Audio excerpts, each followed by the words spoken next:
जय श्री राम दोस्तों, स्वागत है आपका आपके चैनल बालाजी ज्योतिष वास्तु में। और हम आपके लिए लेकर आए हैं एक दिवाली स्पेशल एपिसोड, जिसमें हम बात करेंगे कि वास्तु के अनुसार दिवाली का पूजन कैसे किया जाए, दिवाली पर वह कौन सी चीजें की जाएं जिससे कि आपके घर में साल भर धन की वर्षा होती रहे। अमूमन बहुत सारे सवाल पूछे जाते हैं कि दिवाली पर पूजन कैसे किया जाए, किस डायरेक्शन में किया जाए और ऐसे क्या काम किए जाएं जिससे कि लक्ष्मी माँ नाराज ना हो। तो आज हम बात करेंगे इन्हीं सभी के बारे में डिटेल से, ताकि आप दिवाली पर वास्तु का और डायरेक्शन का सही उपयोग करके अपने घर में धन वर्षा को बढ़ा सकें। हम सब जानते हैं कि दिवाली को लक्ष्मी जी के आगमन का पर्व माना जाता है, लेकिन दोस्तों दिवाली पर्व तब शुरू हुआ था जब भगवान श्री राम लंका विजय करके अयोध्या वापस लौटे थे। तब अयोध्या वासियों ने श्री राम का स्वागत बहुत सारे दीपक जलाकर किया था। उस दिन भी कार्तिक अमावस्या की तिथि थी और तब से भारतवर्ष में दिवाली का पर्व आरंभ हुआ था। भगवान विष्णु के अवतार श्री राम अयोध्या आए थे और उनके साथ माता सीता, जो कि लक्ष्मी का अवतार थी, उनके साथ थी। तो जहाँ भगवान विष्णु होते हैं वहाँ लक्ष्मी का वास अवश्य ही होता है। लेकिन आज के युग में हम सिर्फ धन की प्राप्ति तक सीमित रह गए हैं, जबकि दिवाली का असली अर्थ है नई ऊर्जा का संचार, नई शुरुआत, अपने जीवन से नकारात्मक चीजों को दूर करना, अपने घर से नकारात्मकता को दूर करना और जीवन में उन सारी चीजों को पीछे छोड़ते हुए जो कि हमारे जीवन में परेशानियां ला रही हैं या जो हमें साल भर परेशान कर रही थी, उनको पीछे छोड़ते हुए एक नई शुरुआत करना। यह दिवाली का असली मतलब है। इस बार बहुत बड़ा कंफ्यूजन यह चल रहा है कि दिवाली 20 अक्टूबर की है या फिर 21 अक्टूबर की। देखिए, हिंदू पर्व डेट के हिसाब से नहीं, तिथि के हिसाब से मनाए जाते हैं। कार्तिक अमावस्या की तिथि 20 अक्टूबर 3:45 PM से शुरू होकर 21 अक्टूबर 5:54 PM तक है। तो इस तरह से अगर हम चाहें तो हम दिवाली का पूजन 20 अक्टूबर को भी कर सकते हैं और 21 अक्टूबर को भी कर सकते हैं, लेकिन ग्रहों की स्थिति के हिसाब से 20 अक्टूबर को ज्यादा शुभ माना गया है। तो इसलिए दिवाली इस बार 20 अक्टूबर की मनाई जा रही है। बस ध्यान इस बात का रखना है कि अगर हम कहीं अपनी ऑफिस में या फिर फैक्ट्री में पूजन कर रहे हैं तो वो हम 3:45 PM के बाद करें। 21 अक्टूबर को 5:54 PM के बाद अमावस्या समाप्त हो जाएगी, तो आप उसके बाद पूजन नहीं कर सकते। और ग्रहों की स्थिति 20 को ज्यादा अच्छी है तो दिवाली का पूजन आप इसी दिन करें। वास्तु के अनुसार दिवाली का पूजन हमें किस डायरेक्शन में करना चाहिए। हमारे घर में पूजा घर किसी भी डायरेक्शन में हम बना लेते हैं, लेकिन वास्तु के अनुसार हर एक डायरेक्शन पूजा घर के लिए या फिर पूजन के लिए शुभ नहीं मानी जाती है। हर एक डायरेक्शन में हम पूजन नहीं कर सकते। तो खास तौर पर 3 डायरेक्शन जिसमें कि आप भूलकर भी दिवाली का पूजन ना करें। पहली डायरेक्शन है साउथ साउथ वेस्ट। यह एक डिस्पोजल जोन की डायरेक्शन है। अगर आप इस डायरेक्शन में अपने घर में पूजा कर रहे हैं या अपने ऑफिस में पूजा कर रहे हैं तो धन का लाभ होने की जगह आपको धन की हानि हो जाएगी। उसी तरह से वेस्ट नॉर्थ वेस्ट, इस डायरेक्शन में भी आप पूजन ना करें, क्योंकि यह डिप्रेशन जोन की डायरेक्शन मानी जाती है। और फिर आती है ईस्ट साउथ ईस्ट, यह चर्निंग जोन है। इस डायरेक्शन में भी आप पूजन ना करें। तो आप जब दिवाली के पूजन की तैयारी करें तो इन डायरेक्शंस को पूरी तरह से अवॉइड करें। 3 डायरेक्शन जो कि पूजन के लिए बहुत अच्छी मानी जाती हैं वो है नॉर्थ ईस्ट, साउथ ईस्ट और वेस्ट डायरेक्शन। आप इन तीनों में से कहीं पर भी पूजन करते हैं तो आपको काफी लाभ होता है। यह डायरेक्शन की एनर्जी आपको पूरी तरह से सपोर्ट करती है। लेकिन इस बार ग्रहों की स्थिति कुछ ऐसी है, कुछ ऐसे नक्षत्र हैं कि आप नॉर्थ ईस्ट में भी पूजन करने से बचें। आप नॉर्थ में पूजन कर सकते हैं, लेकिन इस साल की दीपावली पर आप नॉर्थ ईस्ट में पूजन ना करें।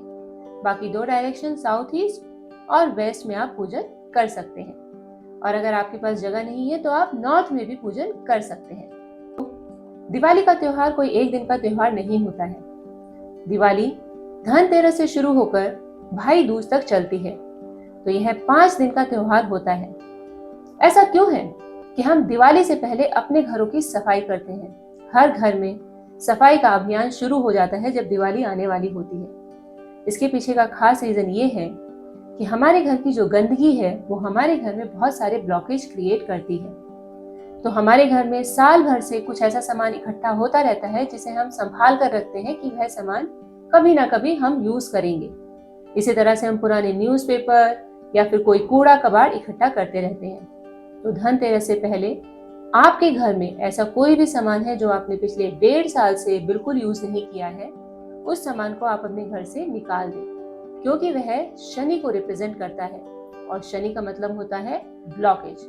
ऐसा कोई भी सामान जो आपके घर में लंबे समय से यूज नहीं हुआ है, आप उसे इकट्ठा करके रख रहे हैं, तो वह शनि की एनर्जी को एक्टिवेट कर देगा और आपके जीवन में धीरे धीरे ब्लॉकेजेस बढ़ने लगेंगे। तो अपने घर में पुराने कपड़े, ऐसे बर्तन जो कि आपने बहुत लंबे समय से इस्तेमाल नहीं किए हैं, अक्सर घरों में टाइल्स, पुराने पाइप या फिर सीमेंट ऐसी चीजें रखी रहती हैं, यह सोचकर कि वह कभी ना कभी तो हम यूज करेंगे ही।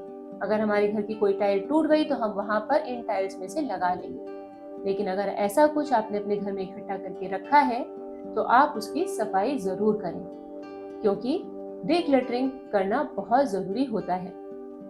और इसी के साथ सिर्फ घर के बाहर की सफाई ही नहीं, बल्कि आपके घर में जो अलमारियां हैं, ऐसा नहीं होना चाहिए कि घर बाहर से तो आपका घर बहुत साफ सुथरा दिख रहा है, लेकिन अलमारी खोली तो उसके अंदर कपड़ों का ढेर है। आपको अपनी सारी अलमारियां भी पूरी तरह से व्यवस्थित करनी है। खास तौर से आपके घर का मंदिर, आपका लॉकर, आपके बच्चों की वह अलमारियां जहाँ की वह अपनी किताबें रखते हैं, जहाँ वह अपने कपड़े रखते हैं, किचन, इन सब जगह की पूरी तरह से सफाई कीजिए। आपका घर जितना अच्छे से और जितना ज्यादा ऑर्गेनाइज होगा, लक्ष्मी जी का आगमन भी उतना ही ज्यादा होगा, क्योंकि लक्ष्मी वहीं आती है जहाँ सफाई होती है, जहाँ व्यवस्था होती है, जहाँ चीजें ऑर्गेनाइज होती हैं। लक्ष्मी शुक्र को रिप्रेजेंट करती हैं और शुक्र हमेशा अच्छी जगह पर ही आता है। तो अपने घर में पूरी तरह से सफाई कीजिए, हर चीज को ऑर्गेनाइज कीजिए और वो सारी चीजें घर से निकाल दीजिए जो कि आपने पिछले 1.5 साल से यूज नहीं की हैं। और इसी के साथ सिर्फ घर की सफाई ही नहीं, अपने दिमाग की सफाई करना भी बहुत ज्यादा जरूरी होता है। किसी भी त्योहार पर बाहरी सफाई के साथ साथ हमारे मन की सफाई भी अगर हम करें तो हमारा आने वाला साल बहुत ही अच्छा और धन और वर्षा से और लक्ष्मी जी से भरपूर होगा। मन की सफाई के लिए आप क्या करें? आपका अगर किसी से कोई लड़ाई झगड़ा, मन मुटाव या फिर ऐसा कोई संबंध है जो कि आपको टेंशन दे रहा है, उसे आप एक पेपर पर लिखिए और फिर आप उसे पढ़िए कि यह कितना पुराना है। कई बार हम देखते हैं कि कुछ लड़ाइयाँ पिछले 3-4 साल, 5 साल, 6 साल से चल रही हैं और अभी भी हम अपनी बहुत सारी एनर्जी उसी के ऊपर वेस्ट करते रहते हैं। तो आपका जिसके साथ भी झगड़ा है, जिसके साथ भी मन मुटाव है, उसे एक पेपर पर लिखिए और उसे पढ़िए और फिर देखिए कि यह कितना पुराना क्लटर है जो आप अपने दिमाग में ढो रहे हैं। और उस सबको लिखने के बाद आप उस पेपर को जला दीजिए। तो आप देखेंगे कि वह समस्या जो आपके दिमाग को इतना परेशान कर रही थी, धीरे धीरे आप उससे मुक्ति पाने लगेंगे। तो इस तरह से घर के साथ साथ आपके दिमाग की सफाई भी होने लगेगी। इसी के साथ कुछ लोग यह सवाल भी पूछते हैं कि हम जो गणेश जी लक्ष्मी पूजा के लिए लेकर आ रहे हैं, उनकी सूंड राइट साइड होनी चाहिए या फिर लेफ्ट साइड होनी चाहिए। वास्तु के अनुसार से गणेश जी की सूंड किस डायरेक्शन में है, इसका बहुत ही असर पड़ता है।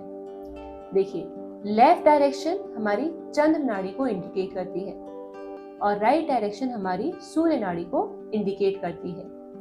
तो गणेश जी की सूंड किस तरफ होनी चाहिए यह डिपेंड करता है। अगर हम उसे अपने ऑफिस में या फैक्ट्री में लगा रहे हैं तो हमारा वहां पर किस तरह का काम है। अगर हमारी फैक्ट्री में ऐसा काम है जो कि फिजिकली काफी लेबर वाला काम है, जिसमें फिजिकल मेहनत बहुत ज्यादा लगती है, तो ऐसे में आप अपनी फैक्ट्री में वो वाले गणेश जी लाएं जिनकी सूंड राइट साइड में होती है। लेकिन अगर आपका फैक्ट्री, ऑफिस या फिर जहाँ पर आप काम करते हैं वहां पर दिमागी काम ज्यादा है, जिसमें कि आप बैठकर या तो क्रिएटिव काम करते हैं या फिर ऐसा काम करते हैं जिसमें कि मेंटल एफर्ट ज्यादा लगता है, तो ऐसे में आप यह वाले गणेश जी लें जिनकी सूंड लेफ्ट साइड में है। घर में हमेशा ही अक्सर लेफ्ट साइड की सूंड वाले गणेश जी ज्यादा शुभ माने जाते हैं, क्योंकि अगर हम घर में राइट साइड की सूंड वाले गणेश जी रखते हैं तो उससे हमारे घर में मैस्कुलाइन एनर्जी बहुत ज़्यादा बढ़ जाती है। और जब मैस्कुलाइन एनर्जी बहुत ज़्यादा हो जाती है तो हमारे घर में थोड़े झगड़े ज़्यादा होने लगते हैं। तो इसलिए घर की पूजा में आप हमेशा वह गणेश जी रखें जिनकी सूंड लेफ्ट साइड में है, वह आपके घर के लिए काफी शुभ रहेगी। इसके बाद बात आती है कि हमें अपने घर में जो डेकोरेशन हम दिवाली पर करते हैं वो किस कलर में करनी चाहिए, कहाँ पर कौन सा कलर यूज करना चाहिए। हम नॉर्मली जब दिवाली की डेकोरेशन करते हैं तो हम धनतेरस के पहले से ही उस डेकोरेशन को कर देते हैं और दिवाली के भी कम से कम 7-8 दिन बाद तक वह डेकोरेशन हमारे घर में रहती है। तो देखा जाए तो कम से कम 15-20 दिन का वह पीरियड होता है, जबकि जो लाइट जो झालर हम अपने घर में लगाते हैं वह इतने समय के लिए लगी रहती है। तो अगर आप इसमें वास्तु का ध्यान रखते हुए अपने घर में लाइटिंग करेंगे तो वह आपके लिए काफी अच्छे रिजल्ट लेकर आएगी। हम नॉर्मली बिना सोचे समझे किसी भी कलर की लाइट अपने घर के किसी भी डायरेक्शन में लगा देते हैं और वहीं से चीजें थोड़ा नेगेटिव होना शुरू हो जाती हैं। तो अब कौन सी लाइट हम अपने पूरे घर में लगा सकते हैं? क्रीम कलर की लाइट। क्रीम कलर की लाइट आप अपने घर के किसी भी डायरेक्शन में लगा सकते हैं, उससे कोई भी नेगेटिव प्रभाव नहीं आएगा। हमने बचपन से देखा है कि अक्सर हम ब्लू और रेड कलर की लाइट एक साथ लगा देते हैं। ब्लू और रेड एंटी एलिमेंट है। ब्लू वाटर को रिप्रेजेंट करता है और रेड फायर को रिप्रेजेंट करता है। तो जब हम इन दो रंग को एक साथ लगाते हैं तो हम एंटी एलिमेंट्स को एक साथ ले आते हैं और यह हमारे लिए नेगेटिविटी उत्पन्न करते हैं। तो इस तरह का आप ध्यान रखें कि आप एंटी एलिमेंट्स की लाइट एक साथ ना लगाएं। तो नॉर्थ में अगर आप लाइट लगा रहे हैं और आपको कलरफुल लगानी है तो आप ब्लू कलर लगा सकते हैं, आप ग्रीन लगा सकते हैं, आप व्हाइट लगा सकते हैं। इन तीनों का कॉम्बिनेशन भी आप लगा सकते हैं। यह लाइट नॉर्थ डायरेक्शन के लिए ठीक रहेगी। ईस्ट डायरेक्शन में आप ग्रीन कलर की लाइट लगा सकते हैं, आप ब्लू लगा सकते हैं, आप रेड भी लगा सकते हैं ईस्ट में। यहाँ पर आप व्हाइट और येलो अवॉइड कीजिए, यह दोनों एंटी एलिमेंट है इस डायरेक्शन के, तो यहाँ पर आप इस कलर की लाइट ना लें। साउथ डायरेक्शन में हम कौन सी लाइट लगा सकते हैं? साउथ में हम रेड लगा सकते हैं, हम ग्रीन लगा सकते हैं, हम येलो लगा सकते हैं। यहाँ पर आप ब्लू कलर को पूरी तरह से अवॉइड कीजिए क्योंकि यह फायर डायरेक्शन है, यहाँ पर आप वाटर एलिमेंट नहीं लेकर आना चाहिए। उसके बाद आता है वेस्ट। अपने घर के वेस्ट में आप cream colour, white colour, blue colour आराम से लगा सकते हैं। येलो कलर भी आप यहाँ पर लगा सकते हैं। यहाँ पर आप रेड और ग्रीन अवॉइड कीजिए। तो इस बार घर की लाइटिंग करते हुए वास्तु का ध्यान रखते हुए आप अपने घर की अगर लाइटिंग करेंगे तो वह आपके घर में और भी ज्यादा पॉजिटिविटी लेकर आएगी। और इसी तरह से जब आप घर में रंगोली बना रहे हैं तो सेम कलर स्कीम जो कि मैंने आपको लाइटिंग के लिए बताई है वही आपको रंगोली बनाने में भी यूज करनी है। काला रंग आप किसी भी डायरेक्शन में ना इस्तेमाल करें। त्योहार पर वैसे भी काला रंग शुभ नहीं माना जाता है। मैंने आपसे वादा किया था कि एंड में मैं आपको बताऊंगी कुछ ऐसी रेमेडीज जो कि अगर आप इस साल अपनी फैक्ट्री में या फिर अपने घर में करते हैं तो आप बहुत ही विजिबल चेंजेस देखेंगे आपकी फाइनेंशियल ग्रोथ में। आप चाहे तो लिख कर रख लीजिए इस बात को, आप अपनी बैलेंस शीट चेक कर लीजिए। ये रेमेडीज करने के बाद आप देखेंगे कि आपके अगले साल की बैलेंस शीट इससे ज्यादा अच्छी है। तो बात करते हैं साउथ ईस्ट की। पहले साउथ ईस्ट फायर की डायरेक्शन है। आप अपने घर में अगर आप घर से ही काम करते हैं या फिर अपनी फैक्ट्री में या ऑफिस में आप 7 लाल रंग के घोड़ों के एक फोटो लगाइए।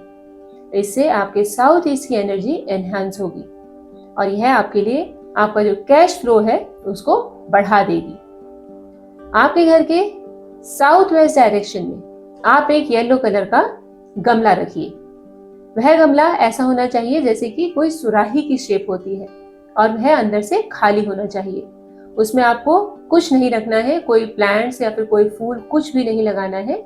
सिर्फ एक पीले रंग का खाली सुराही की शेप का गमला आप अपने साउथ वेस्ट डायरेक्शन में रखिए। आप अपने घर में भी रख सकते हैं, आप अपने ऑफिस में भी रख सकते हैं। यह आपके घर में और आपके काम में स्टेबिलिटी लेकर आता है। तीसरी रेमेडी है, आप अपने घर की नॉर्थ ईस्ट डायरेक्शन में एक गणेश जी की फोटो लगाइए। वह गणेश जी सफेद रंग के होने चाहिए। उन्हें आप अपने घर के या फिर अपने ऑफिस के या फिर अपनी फैक्ट्री के नॉर्थ ईस्ट डायरेक्शन में लगाइए। इससे आपके सौभाग्य में, आपकी बुद्धि में और आपकी अपॉर्चुनिटीज में काफी वृद्धि होती है। चौथी रेमेडी है, आप अपने घर की या फिर अपने ऑफिस की नॉर्थ डायरेक्शन में एक छोटा सा वाटर फाउंटेन लगा दीजिए। आजकल बाजार में छोटे छोटे मिलते हैं, आप उनको लाइए, उसको लगा दीजिए और कम से कम 5-6 घंटे आप उसको ऑन रहने दीजिए। इससे आप देखेंगे कि आपके घर में और ऑफिस में अपॉर्चुनिटीज कई गुना बढ़ गई हैं। अगली रेमेडी है, 5वीं रेमेडी है, ईस्ट नॉर्थ ईस्ट में आप एक हरे रंग का गमला रखिए और उसमें मल्टी कलर फ्लावर्स लगा दीजिए। आप कई रंग के फूल उसमें लगा सकते हैं। आप उसमें बस पीले फूल ना लगाएं, आप उसमें लाल, हरे, नीले, सफेद ये सब रंग के फूल लगा सकते हैं। और आप देखेंगे कि क्रिएटिव एनर्जी, पॉजिटिव एनर्जी आपके ऑफिस में काफी बढ़ गई है। आपके नए कनेक्शन काफी तेजी से बनने लगे हैं। तो ये थे वो 5 रेमेडीज जो कि इस साल आप अपने घर में या फिर ऑफिस में करेंगे तो आप देखेंगे कि आपके लिए अपॉर्चुनिटीज बढ़ गई हैं, आपका कैश फ्लो बढ़ गया है, आपके यहाँ पर क्रिएटिव एनर्जी काफी बढ़ गई है। बस एक बात का ध्यान रखिए कि जहां पर आप ये रेमेडीज कर रही हैं वहां पर 5 एलिमेंट्स बैलेंस होने चाहिए। ऐसा ना हो कि आपने किसी एलिमेंट को बहुत ही ज्यादा अनबैलेंस किया हुआ है, उस केस में यह रेमेडीज पूरी तरह से काम नहीं करेंगी। अगर आपके घर में और ऑफिस में 5 एलिमेंट्स ऑलरेडी बैलेंस है और आप ये रेमेडीज कर रहे हैं तो आप हर क्षेत्र में अपने लिए तरक्की देखेंगे। तो इस दिवाली इस्तेमाल कीजिए इन रेमेडीज का और इन वास्तु टिप्स का अपनी दिवाली को और भी ज्यादा शुभ बनाने के लिए। अगर आप ऐसा करेंगे तो आप देखेंगे कि साल भर आपके घर में धन का आगमन हो रहा है। तो दोस्तों, अगर आपको हमारा ये वीडियो पसंद आया है तो इसे लाइक कीजिए, अपने दोस्तों के साथ शेयर कीजिए और हमारे चैनल को सब्सक्राइब कीजिए और कमेंट बॉक्स में लिखकर बताइए कि आपने इनमें से कौन सी रेमेडीज की हैं इस दिवाली पर और आपको उनका क्या फायदा हुआ है। मिलते हैं आपसे अगले वीडियो में, तब तक के लिए जय श्री राम।